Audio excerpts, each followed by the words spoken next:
வச்சிருக்கவங்களுக்கு என்ன மாதிரி அவங்க ரிஸ்க் எல்லாம் ஃபேஸ் பண்ணுவாங்க, அதை பத்தி ஒரு இன்ட்ரோ கொடுங்க. வந்து மேனுஃபேக்சரிங் பிசினஸ் பண்ணிட்டு இருக்காங்க அப்படின்னா அவங்களுக்கு நிறைய டைப்ஸ் ஆஃப் ரிஸ்க் வந்து இருக்கும்.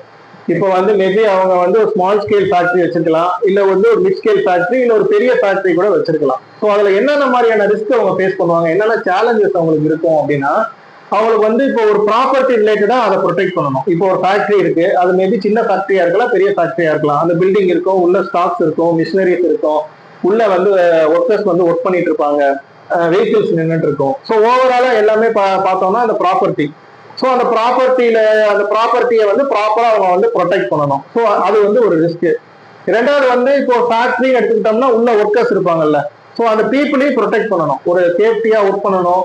அவங்க வந்து இப்போ ஒரு பொருள் தயாரிக்கிறாங்க அப்படின்னா அந்த அந்த மிஷின்ல வேலை பார்த்துட்டு இருப்பாங்க. ஸோ அந்த மிஷினரியும் வந்து ரொம்ப ஒரு முக்கியமான விஷயம் அவங்களுக்கு.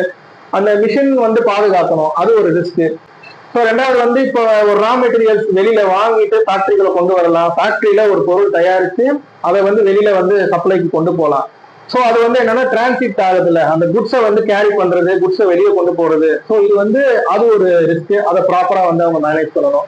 அது போக ஃபேக்டரிக்குள்ள இருக்கக்கூடிய மணி, ஸோ அந்த மணியை ப்ராப்பரா அவங்க எப்படி மேனேஜ் பண்றாங்க அதெல்லாம் வந்து பார்க்கணும். ரெண்டாவது ஃபேக்டரிக்குள்ள இப்போ வந்து ஒரு இடத்துல ஒரு கிராமத்துல அந்த ஃபேக்டரி இருக்கு அப்படின்னா, சுத்தி கிராமங்கள் இருக்கு அப்படின்னா அவங்க தயாரிக்கக்கூடிய பொருட்கள் மூலியமா, இல்ல அந்த புகை மூலியமா, பொல்யூஷன் மூலியமா பீப்புளுக்கோ தேர்ட் பார்ட்டி பீப்புளுக்கோ எதுவும் ப்ராப்ளம் வராம பாதுகாக்கணும்.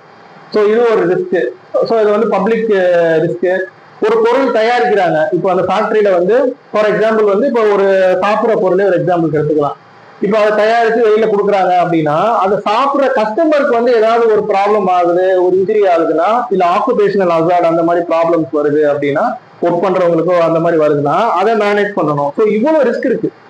ஸோ அந்த ப்ராப்பர்ட்டியை பாதுகாக்கிற risk, stock risk, machinery risk, people manage பண்ணக்கூடிய ரிஸ்க், அந்த ஸ்டாக்கை வந்து வெளியே கொண்டு போகணும், ரா மெட்டீரியல்ஸ் வந்து உள்ள கொண்டு வரணும். ஸோ இவ்வளவு ரிஸ்க் இருக்கு. இது எல்லா ரிஸ்க்குமே பாத்தீங்க அப்படின்னா சொல்யூஷன்ஸ் வந்து இன்சூரன்ஸ் தான் வந்து சொல்யூஷன்.